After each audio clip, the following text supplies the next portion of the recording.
All right. The NBA season just wrapped up. Congratulations to the Denver Nuggets for one hell of a season. For a 1 seed, they feel like the most disrespected, especially this season. It was weird. Like, everyone had an excuse on why they wouldn't win it all. And this was mostly due to like previous playoff runs. It was to the point where they almost felt like underdogs, but as the playoffs went on, they started to dominate more and more, and they only lost 3 games. Mind you, this is a copycat league, and for the first time in a while, I don't know what the league could copy from this team. They are so unique. I mean, a second round center turned generational playmaking back-to-back MVP, accompanied by an offensive savant and Jamal Murray, and 8 players averaging double digits. This roster was constructed to perfection. They were an offensive juggernaut. Let me put it into perspective, bro. Like, dog, we have seen like 5 NBA title droughts in our lifetime. Like, what is going on? Before I get delusional, let me say it right now. The Hornets are not next. Maybe the Magic, but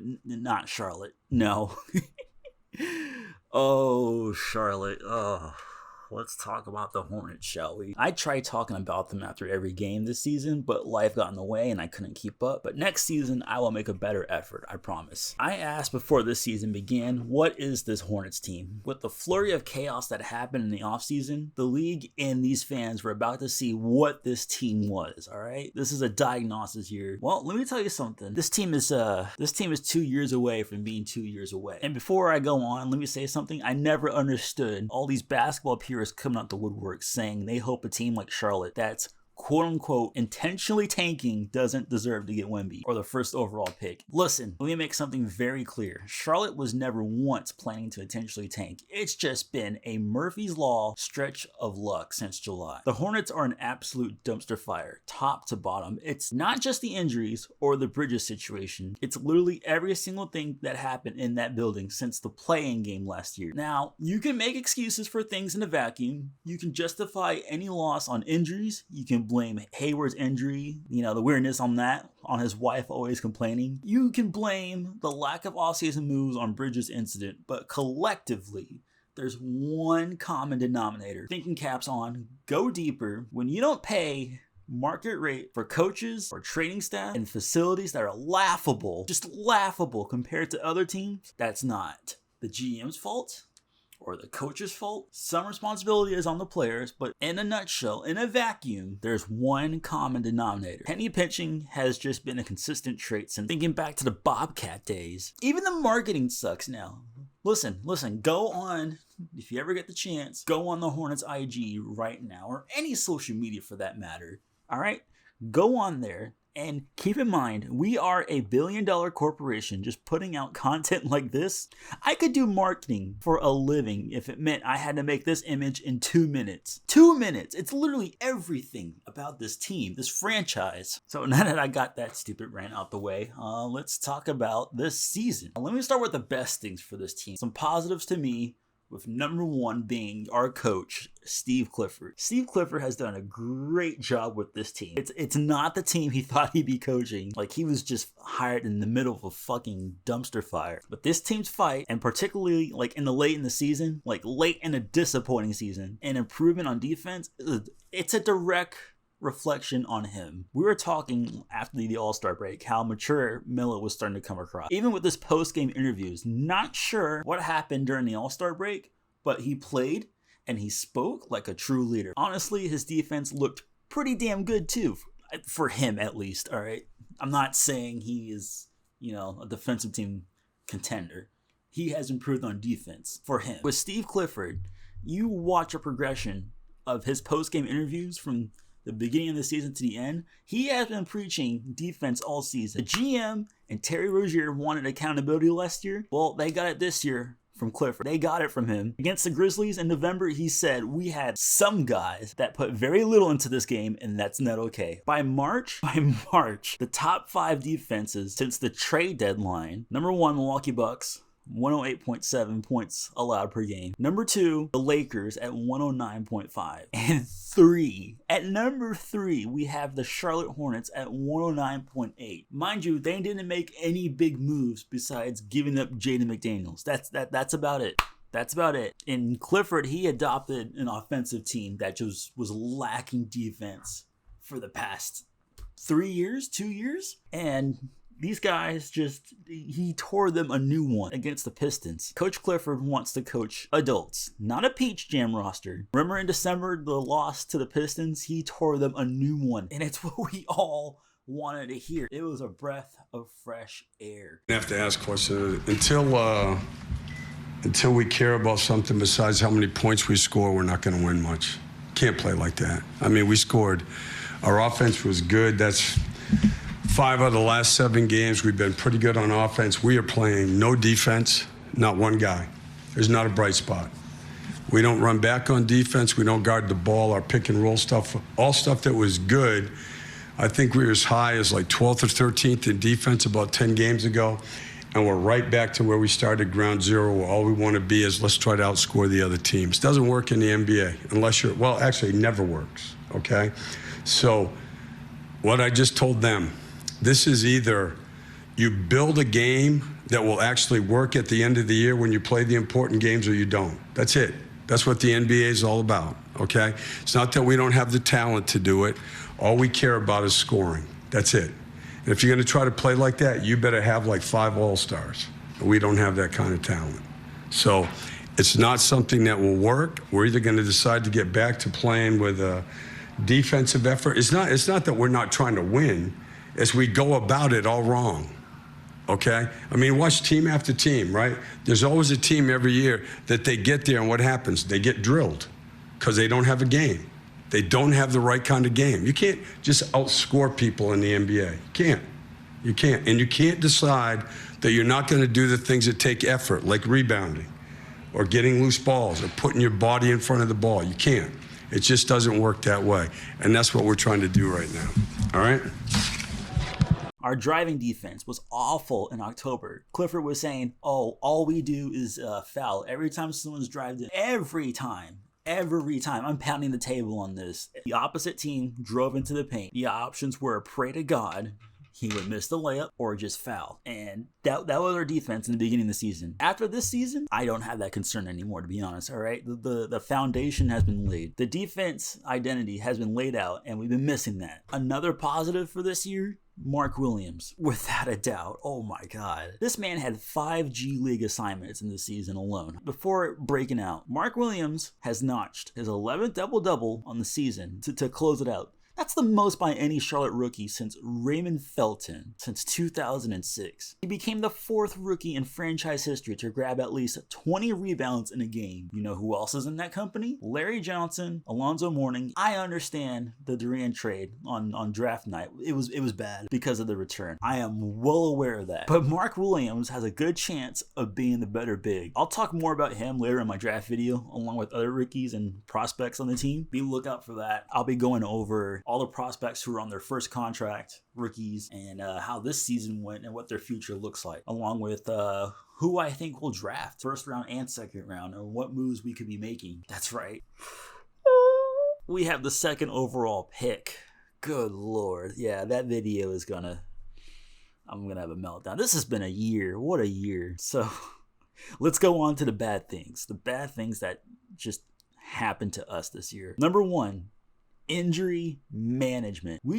I wholeheartedly believe we do not have injury prone players, except for maybe Gordon Hayward pushing it, maybe, but we sure do have bad injury management. In January, Cody Martin's quad soreness became knee surgery. Gordon Hayward's shoulder soreness, that was actually a shoulder fracture. And now Kelly Oubre's hand sprain, that was actually a torn ligament that he played with for 2 months. What is going on in Charlotte? Cody Martin. Cody Martin played 1 minute in this season. 1 minute. And it took over 3 weeks to get him into surgery. We were on the 8th week of what was originally reported as a 4-week recovery time. I'm not a medical specialist by any means. I'm just confused as to why we aren't just injury prone, but just inept at handling them. What a mess. The wife of a Hornets player, she has to publicly break the news of an injury while simultaneously criticizing the team's medical staff for not protecting players. Oh, and by the way, LaMelo is on record for saying he came back early due to Dennis Smith Jr.'s ankle injury. And then he re-aggravated the same injury in a game after his return. Okay, so I've said it once, I will go on on record saying it twice. I like the shoes for LaMelo, all right? I like the Pumas. But maybe Puma isn't making great shoes for LaMelo to play in. Maybe it's the court. Maybe there's other factors that go into it. Maybe it's the training. I'm reaching for answers here, obviously. Maybe it's the shoes. Take a look at this injury report. This is at one point in time. LaMelo Ball, ankle. Gordon Hayward, shoulder. Scapula foul, fracture, out. Cody Martin, knee procedure, out. Dennis Smith Jr., ankle sprain, out. Mark Williams, ankle sprain, out. Lastly, I want to talk about the drama. I saved this one for last because I think it has mostly been resolved, or we have moved on, or will soon be resolved. Miles Bridges and James Bouknight. Miles Bridges was only sentenced to like 2 to 3 years of probation after being charged with domestic violence. Sat out all of this year. I use sat in like quotation marks because he didn't have a choice. All right, he wasn't signed to a team. But the league also suspended him for 30 games. However, because he quote-unquote sat out for the season, they counted it as serving 20 games and will only need to serve 10 wherever he goes. I guess because of all the jaw stuff and everything. I don't know how this story swept underneath the rug, and that's scary. But I've also said this in my season preview video. Check that out to see how that aged. But talent will always prevail over morals in this league. In this league, if you have talent, owners will make sure you're in the league. I want to remind you all, that man was averaging 20 points and 7 rebounds that last year. He will be compensated, whether we like it or not. Maybe not at the max deal he was looking for, but paid regardless. And reportedly, the Pistons and the Lakers are interested in signing him. And since he's a restricted free agent, the Hornets can match any contract offered. Here's how I think Michael Jordan and Mitch Kupchak are going to play this in the slimiest way possible. And it hurts me saying this, but I know how this team's going to operate. They're going to let some dumber team, and trust me, there are dumber GMs and teams out there besides the Hornets. Weird concept. But they're going to let them make an offer to him. The media is going to shred said team to bits and pieces and let them catch all the heat. Then when it all blows by, they'll match the offer at the deadline and do minimal damage control. Just copy whatever excuse the other team who made the offer and just use it to justify why they matched. That's how I see it going. And say, since he's in a qualifying offer, say no team, gets him. Then we just got him for $150. Slimy. James Bouknight, he's also a case. He got a DWI, fell asleep while in the car with a loaded gun. I feel like this one also flew under the radar too, and the Hornets really tried sneaking in like we wouldn't notice. They had him playing on opening night off the bench with a new number as well, number 2. And then I said it in my first video on the season, why even preach accountability in the offseason? I think he started 0 for 11 to start the season, which was eye-opening. But he's on year 2 of a rookie contract, so his team option is in the air. They might seek a trade. I don't know. Since he's a prospect, again, I will talk about it further on my draft video. So free agency, where do we go on from this? Gordon Hayward. Gordon Hayward. It's crazy to believe we just finished year 3 of that wild contract. 3 years down, 1 more to go. That 4-year, $120 million deal was signed 3 years ago. Time flies when you're miserable. I think it's lived up to exactly what everyone thought it would be. Just a huge overpay. We all knew he had health concerns coming in, or the most games he's played while here was 50, and that was this season. I do believe when he's healthy, he's a great player, especially on offense. His shot creation is just unbelievable. Great player, but he's 33 years old right now and averaging 15 points. Not even, just slightly underneath. This season, he had a fractured shoulder that was just mishandled, notoriously aired out by his wife. He is no longer in a system that favors his style of play that he was brought in to play with our previous coach. I mean, he just regressed in a lot of ways. And in October, he averaged near 20 points. And then November, December, 11 points. I think he was fighting through the injury, but then after he got fixed up, quote unquote fixed up, who knows what happened behind the scenes. When he came back, he just had too many single digit nights. I think one night he had 2 points. 2 points? I don't care what condition you're in, man.